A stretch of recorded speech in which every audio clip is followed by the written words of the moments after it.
He's never fought us. Not us united. Oh!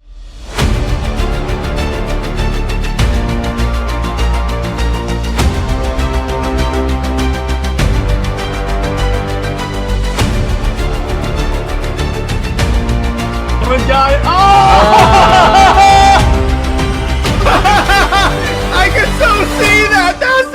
That's it. Welcome to Comics League Rewatch of the Justice League animated series. I'm your host, Jared from Comics League. I'm here with Nick from the Phoenix Press. What's up, dude? It's Morphin time! Yeah, exactly. Really good episode. So we're talking about the Metamorphosis episode arc. And this was one of the ones, again, it's small scale. And if you're paying attention, they do hint at later arcs in the show with the John and Shay era, like being there for each other stuff. They take their time to build that relationship. If I'm going to be honest, they're not even hinting in this episode. They're literally beating you over the head with an nth metal mace. Yeah, and by the way, fantastic reference, Nick. I appreciate that. So this episode introduces us to a good friend of Jon Stewart, Rex Mason. Those of you that have read Justice League comics in the 90s know that he becomes Metamorpho, and Metamorpho was on the Justice League at the very beginning of Grant Morrison's run, but he got knocked into a coma because Grant Morrison wanted to replace the D-listers with the characters people care about. Literally, he covers people as they make re-entry into Earth's atmosphere. They impact. He doesn't die. He just gets knocked out. He gets knocked down. Yeah. And he gets up again. So this episode also introduces us to Simon Stagg, longtime Batman character. He was in Arkham. He's like he's the typical evil, rich industrialist. He's kind of like Batman's Lex Luthor to a degree. I would say so. And then, so the idea is that Stagg wants to create like the ultimate worker that's like invulnerable to like all the hazards on the workplace for like liability reasons and such. So he creates like the Metamorpho project, and which basically, when you think about it, it turns an average person into a Mazo. I gotta be honest with you, I was kind of getting some Venom vibes a little bit from it. Mm-hmm. Nice. I appreciate that, and me too. So it's cool. So then we meet Rex Mason. He's this rich industrialist, kind of like Tony Stark when you think about it.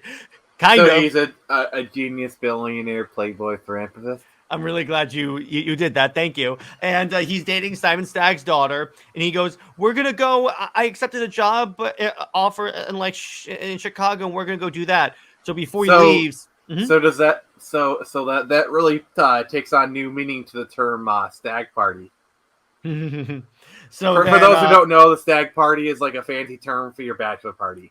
Oh yeah. So then Stagg turns Mason into Metamorpho, which basically, think of him as he's like the Adaptoid / the Amazo thing, except he can like create any like chemical or like any type of chemical compound. Yeah, any type of element if he knows the chemical formula. Honestly, this guy's pretty powerful. Oh yes, you saw he manifested kryptonite. That alone makes him a heck of a threat. And you saw even when like Hawkgirl hits him in the face with her mace, it just like it just like sloshes like it's a liquid, then just goes right back. Like literally, he could create an nth metal blade and slash her with it if you wanted to. Yeah, exactly. And that was part of the selling proposition for Simon Stagg, because like, look, he took on the Justice League. Bring your checkbook. It also kind of gave me Jurassic World Dominion vibes, kind of, or Lost Kingdom vibes. What was the one that was before the last one that came out? I think Fallen King. I only saw the first Jurassic World. Sorry. My point is, it was the one where they basically had like a black market deal for the Endoraptor. So it's basically that. Fallen Kingdom, I believe. Fallen Kingdom, yes. Okay. So then we have, all right. So Stagg transfers his consciousness into this chemical being. And, okay, Nick and I were talking about this before we started recording. This basically becomes a King Kong movie. Yeah, the finale is literally King Kong. So it starts off like you first start to get to it where it's like, oh, he's going after the girl. He got a really beautiful blonde, and then you got the whole like the monster appears out the window. He got his in his arms. He's going up a building that suspiciously looks like the Empire State Building, and like these people are flying around. And this is literally the best part is when Miss Morpho is climbing up. He literally says, "What I wouldn't give for a couple of biplanes right about now." I love that. It's so self-aware. They're literally lampshading it. Literally. So, a couple of pieces of trivia for this episode. Wonder Woman and Flash don't appear. And again, this goes back to the precedent. I believe the first arc and the last one are the only ones where the entire league is present. I want to say there's a few arcs, at least one or two, where they all appear. I can't think of which ones, but I feel like there is. Yeah. And again, in trivia, it says the climactic scene is an obvious visual parody of King Kong. There you go. Very, very obvious. Yeah, it's extremely obvious. It's cool. I like it. The synthoid bears a strong resemblance to Chemo, a chemically based monster that was that has threatened the world on several occasions and was dropped on Bloodhaven during Under the Red Hood and Nuke Bloodhaven because DC at the time was going to go, let's kill Nightwing. Yeah, instead they I actually remember that time in Nightwing. That was a very awkward time for Nightwing because they ended up kind of moving him to New York for a little while and had a few story arcs there, then they just killed the series. So, and by the way, this is off topic, but I wanted to tell you this before I forgot. So Jay Heat and I, so you know how we're doing our New Direction series on his channel? We said, let's do it. What if Bendis never came to DC? And do you realize the second and third order effects that has? Because he brought like Kelly Sue DeConnick to DC. How many other books are affected by Bendis coming into DC? Literally sunshine and rainbows. Pretty much every book. It came to the point where we came to the realization every single book is going to be affected. For the better.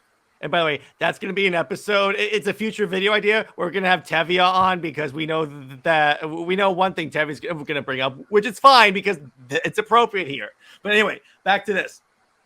So again, this is another episode that I think focuses on Jon Stewart really well. And it focuses also, what's interesting, in the beginning of the arc, Jon Stewart looks at Rex's life as this big glamorous like lifestyle, being the Tony Stark allegory. But then Sapphire, Star Sapphire, I was Star Sapphire, dang it. Can you blame me? Stagg's daughter goes, oh no, he always idolized your life. And it's like, oh, that's cool. It's like the rich. And then Jon Stewart says, literally, you look at everyone with rose-colored glasses, but you don't really know what's going on behind the scenes. Well, actually, okay, when it comes to John, he looks at the world through emerald color. Oh, yeah. And fun fact. Also, before we go any further, I wanted to do kind of like make a special comment. I really appreciated the writing of Sapphire Stagg here. Like, the fact that he remains loyal to John? To Rex. I'm sorry. Yeah, to Rex, yeah. Like, usually in these types of stories, a woman is like, oh no, you're a monster, you look ugly. No. That's what I expected. Yeah, exactly. That's the usual writing. But no, they bucked the trend, and she remained loyal. She was a good woman. A bit flirty. Like, she was kind of flirty with everyone, which, if this was my girl, I'd be a little uncomfortable with it. But ultimately, she was loyal. And loyal than, honestly, 90% of the people in that situation would be. So, I got to give her some special props. I know she's a fictional character, but I wanted to point that out. Yeah, again, the writing on this is superb because it's the Justice League writers. Again, this goes back to when we talked about Artemisia, when we're like, yeah, this is 100% like amazing. But here's a little point of continuity that I wanted to bring up here. I just saw this in the wiki that I think you'll be interested in. In Justice League Unlimited, the Once and Future Things Part 2, Time Warped, Warhawk, last seen in Batman Beyond the Call, reveals himself as John's son, Rex Stewart, a strong indicator that he is named after Mason. Also, Please tell me Rex shows up again in the show, please. Unlimited. That's kind of what I figured, because I figured with them leaving, like, this had, like, you don't really see these kind of happy endings on this show very often. Like, this kind of, like, you know, like, I was hoping, like, they'd bring him back at some point, because he's too good of a character not to bring back. Here's another continuity note. In Hereafter, that's the one where spoiler alert if you haven't heard the storyline about that. Superman dies, but is sent into the future, but everyone thinks he's dead. That's basically their version of the death of Superman. John proposes Metamorpho as a new member of the League to replace the fallen Superman. In Justice League Unlimited Initiation, Metamorpho is indeed shown as a member of the expanded League. So there you go. Good. He deserves it. He's pretty cool. Yeah, I like him. He's actually really OP, honestly. Oh, yes. Oh, if he can manifest kryptonite just by thinking about it, yeah, exactly. Like, if you think about it, he has actually a couple different sets of powers. He had the stretching, the elemental stuff, the turning stuff and kind of manifesting weapons. He actually has here's the thing also. He's almost like putting him on Superman's level is actually not too bad of a comparison.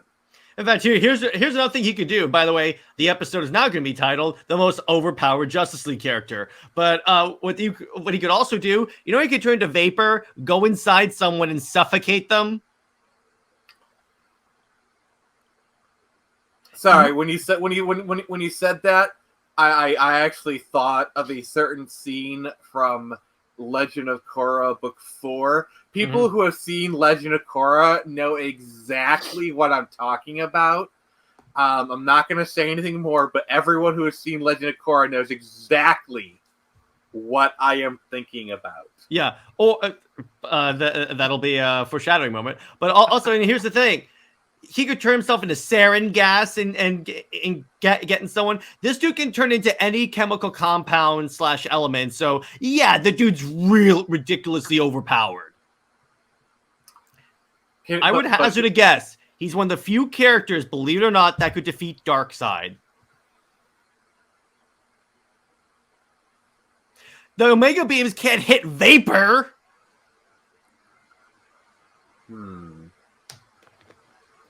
Sorry, I'm just thinking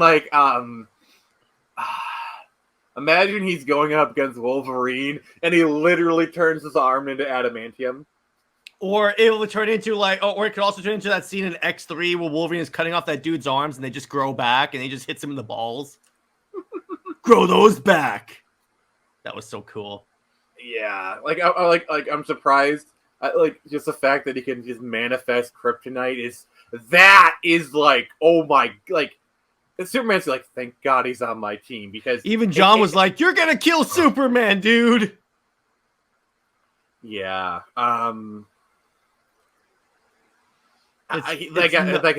Yeah. It's nuts when you really think about how powerful these side characters really are. In fact, it's kind of funny. It's been long said that Plastic Man is one of the most powerful DC characters because he can actually get inside go in through your nose and completely take out your brain. I mean, it's like how Flash is really one of the most powerful characters. I think a lot of people underestimate just how powerful Flash really is. Oh, and this show shows how powerful Flash really is. Oh gosh. There's a scene in Unlimited that I'm sure everyone's seen on YouTube where the Flash, it's so cool. People have put the song from the Snyder cut of the Flash going back in time to this scene. Are you talking the finale? The part where they fight Brainiac Lex Luthor. I think I have seen that clip where he's literally running around the world in a split second. He does the infinite mass punch. And by the way, yes, that's the scene where they put the Snyder cut Flash music and they'll send it to you. It fits so well. But that track is just so good. Oh yeah, that whole scene is so good. You kidding me? I want to see that in IMAX. Yes, exactly. But so that's where I think that this episode. That's where I think we should leave our discussion of this episode right now. So before we get to talking about next week, how would you rate this arc out of 10? 8.5 out of 10. It's good. It's solid. It's above average. It's good. It's not it's not how I am. It's not God tier. I maybe if I'm feeling generous, I give it maybe an 8.75. But that is like the highest kind of thing. I agree with you. I would say that 8.5 out of 10 because it's awesome. It's still awesome. It's not but it's not up there with like, let's say, Starcross or anything like that. Starcross is probably going to end up being a 10 out of 10 for me. Like, I'm not saying this episode's bad. No way is it bad. I enjoyed it. I loved it. It's one of my favorites. It's just not. It's comparing it to the other ones. It's not a 10 out of 10 because there are some arcs in here that no doubt you and I are going to give them a 10 out of 10. Spoiler alert: Epilogue is a 10 out of 10. I know when we get there, but okay. So let's talk about. We might end up skipping Epilogue in this rewatch and save it for a Batman Beyond rewatch. I'm just saying that.